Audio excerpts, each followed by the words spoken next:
अस्सलाम वालेकुम गाइस, आज का हमारा टॉपिक है इस्लाम के फ़ायदे। पिछली वीडियो में मैंने आपको कुफर के नुकसानात के बारे में बताया था। आज मैं आपको इस्लाम के फ़ायदे के बारे में बताऊंगा। मैं आपको बताऊंगा कि इस्लाम का तरीक़ा इख्तियार करने में क्या फ़ायदा है। इस जहां में हर तरफ खुदाई के निशानात फैले हुए हैं। कायनात का ये अजीम अलीशान कारखाना जो एक मुकम्मल निज़ाम और एक अटल कानून के तहत चल रहा है, खुद इस बात पर गवाह है कि इसका बनाने वाला और चलाने वाला एक ज़बरदस्त फरमा रवा है जिसकी हुकूमत से कोई चीज सरताबी नहीं कर सकती। तमाम कायनात की तरह खुद इंसान की फितरत भी यही है कि इसकी अताअत करे, चुनाचा बेसमझे वो रात दिन इसकी अताअत कर रही है, क्योंकि इसके कानून कुदरत की खिलाफ वर्दी करके वो जिंदा ही नहीं रह सकता। लेकिन खुदा ने इंसान को इल्म की काबिलियत, सोचने और समझने की कुव्वत और नेक व बद की तमीज देकर इरादे और इख्तियार में थोड़ी सी आज़ादी बख्श दी है। इस आज़ादी में दरअसल इंसान का इम्तिहान है, इसकी अक्ल का इम्तिहान है, इसके तमीज का इम्तिहान है और इस बात का इम्तिहान है कि इसे जो आज़ादी अता की गई है इसको वो किस तरह इस्तेमाल करता है। इस इम्तिहान में कोई एक तरीका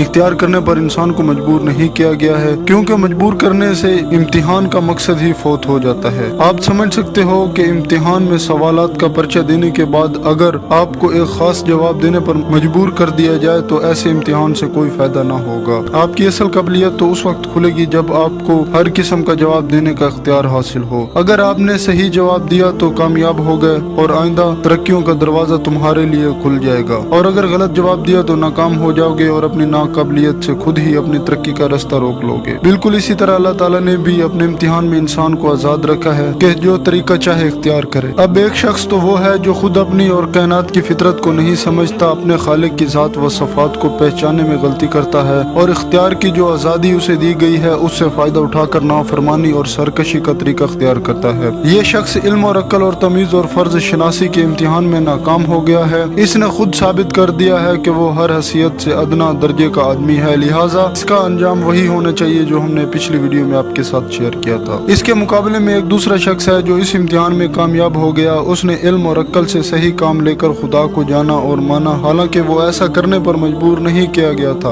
उसने नेक व बद की तमीज में भी गलती ना की और अपने आजाद इंतखाब से नेकी ही को पसंद किया, हालांकि वो बदी की तरफ भी मायल होने का इख्तियार रखता था। उसने अपनी फितरत को समझा, अपने खुदा को पहचाना और नाफरमानी का इख्तियार रखने के बावजूद खुदा की फर्मा बरदारी ही इख्तियार की। इस शख्स को इम्तिहान में इसी वजह से तो कामयाबी नसीब हुई कि इसने अपनी अक्ल से ठीक काम लिया, आंखों से ठीक देखा, कानों से ठीक सुना, दिमाग से ठीक राय कायम की और दिल से इसी बात की पैरवी करने का फैसला किया जो ठीक थी। उसने हक को पहचान कर यह भी साबित कर दिया कि वो हक शनास है और हक के आगे सर झुका कर दिखा दिया कि वो हक परस्त है। जाहिर है जिस शख्स में ये सफात मौजूद हैं उसको दुनिया और आखिरत दोनों में कामयाब होना ही चाहिए। वो इल्म और अमल के हर मैदान में सही रास्ता इख्तियार करेगा, इसलिए कि जो शख्स ज़ात खुदाबंदी से वाकिफ है और उसकी सफात को पहचानता है वो इल्म और अमल के हर मैदान में सही रास्ता इख्तियार करेगा, इसलिए कि वो जो शख्स ज़ात खुदाबंदी से वाकिफ है वो इसकी सफात को पहचानता है, वो दरअसल इल्म की इब्तिदा को भी जानता है और इसकी इंतहा को भी। ऐसा शख्स कभी गलत रास्तों में भटक नहीं सकता, क्योंकि उसका पहला कदम भी सही पड़ा और जिस आखिरी मंजिल पर उसे जाना है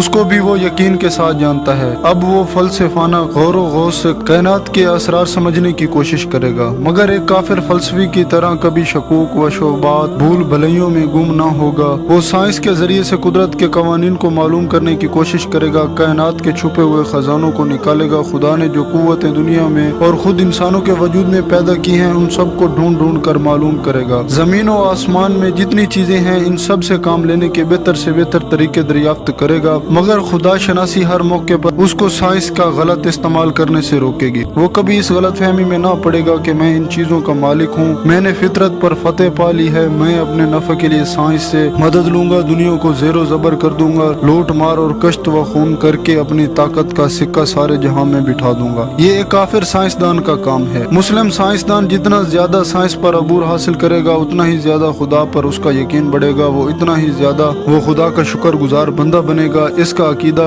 ये होगा कि मेरे मालिक ने मेरी कुव्वत और मेरे इल्म में जो इजाफा किया है इससे मैं अपनी और तमाम इंसानों की भलाई के लिए कोशिश करूंगा और यही इसका सही शुक्रिया है। मुस्लिम हर इल्म को मुतालिया सही नजर से करेगा, सही मकसद के लिए करेगा और सही नतीजे पर पहुंचेगा। तारीख में वो इंसान का गुज़श्ता तजर्बों से ठीक ठीक सबक लेगा, कौमों की तरक्की व तंज़ल के सही असबाब मालूम करेगा, इनकी तहजीब व तमदन की मुफीद चीजें दरियाफ्त करेगा, उनके नेक दिल लोगों के हालात से फायदे उठाएगा और इन तमाम चीजों से बचेगा जिनकी बदौलत पिछली कौमें तबाह हो गई। दौलत कमाने और खर्च करने के ऐसे तरीके मालूम करेगा जिनसे तमाम इंसानों में भला हो, ना ये कि एक का फायदा और ज्यादा लोगों का नुकसान हो। कोई शख्स या कोई जमात खुदा के बंदों को अपना बंदा ना बनाए। हुकूमत और इसकी तमाम ताकतों को खुदा की अमानत समझा जाए और बंदेगाने खुदा की बेहतर के लिए इस्तेमाल किया जाए। कानून में वो इसे नजर से गौर करेगा कि अदल और इंसाफ के साथ लोगों के हकूक मुकर्रर किए जाएं और किसी सूरत से किसी पर जुल्म ना होने पाए। मुस्लिम के इखलाक में खुदा तरसी, हक शनासी और रासतबाजी होगी। वो दुनिया में ये समझ कर रहेगा कि सब चीजों का मालिक खुदा है। मेरे पास और सब इंसानों के पास जो कुछ है खुदा ही का दिया हुआ है। मैं किसी चीज का हत्ता के खुद अपने जिस्म और जिस्मानी कुव्वत का भी मालिक नहीं हूँ। सब खुदा की अमानत है और अमानत में खयानत करना मुझे इख्तियार नहीं। उसको खुदा ही के मर्जी के मुताबिक इस्तेमाल करना चाहिए। एक दिन खुदा मुझसे ये अमानत वापस लेगा और इस वक्त मुझको एक चीज का हिसाब देना होगा। ये समझकर जो शख्स दुनिया में रहेगा उसके इखलाक का अंदाजा करो। वो अपने दिल को बुरे ख्यालात से पाक रखेगा, वो अपने दिमाग को बुराई की फिक्र से बचाएगा, वो अपनी आंखों को बुरी निगाह से रोकेगा, वो अपने कानों को बुराई सुनने से बाज रखेगा, वो अपनी जुबान की हिफाजत करेगा ताकि इससे हक के खिलाफ कोई बात ना निकले। वो अपने पेट को हराम के रिज्क से भरने की बजाय भूखा रहना ज्यादा पसंद करेगा। वो अपने हाथों को जुल्म के लिए कभी नहीं उठाएगा, वो अपने पाँव को बुराई के रास्ते पर कभी नहीं चलाएगा, वो अपने सर को बातिल के सामने कभी नहीं झुकाएगा, ख्वाह वो काट ही क्यों ना डाला जाए। वो अपनी किसी ख्वाहिश और किसी जरूरत को जुल्म और ना हक के रास्ते से कभी ना पूरा करेगा। वो नेकी और शराफत का मुजस्मा होगा। हक वो सदाकत को हर चीज से ज्यादा अजीज रखेगा और इसलिए कि अपनी जात के हर फायदे और अपने दिल के हर ख्वाहिश को बल्कि अपनी जात को भी कुर्बान कर देगा। वो जालिम और नारास्ती को हर चीज से ज्यादा नापसंद करेगा और किसी नुकसान के खौफ से या किसी फायदे के लालच में उसका साथ देने पर आमादा ना होगा। दुनिया की कामयाबी भी ऐसे ही शख्स का हिस्सा है। इस तरह दुनिया में इज्जत और बुजुर्गी के साथ जिंदगी बसर करने के बाद जब वो अपने खुदा के सामने हाजिर होगा तो इस पर खुदा अपनी नेमतों और रहमतों की बारिश करेगा, क्योंकि जो अमानत उसके सपुर्द की गई थी उसका पूरा हक उसने अदा किया और जिस इम्तिहान में खुदा ने इसको डाला था उसमें वो पूरे नंबरों के साथ कामयाब हुआ। ये अब्दी कामयाबी है जो दुनिया से लेकर आखिरत तक मुसलसल चली जाती है और कहीं इसका सिलसिला खत्म नहीं होता। ये इस्लाम है, इंसान का फितरी मजहब। ये किसी कौम और मुल्क के साथ खास नहीं। हर जमाने और हर कौम और हर मुल्क में जो खुदा शनास और हक पसंद लोग गुजरे हैं उन सब का यही मजहब था। वो सब मुस्लिम थे, ख्वाह उनकी जुबान में इस मजहब का नाम इस्लाम हो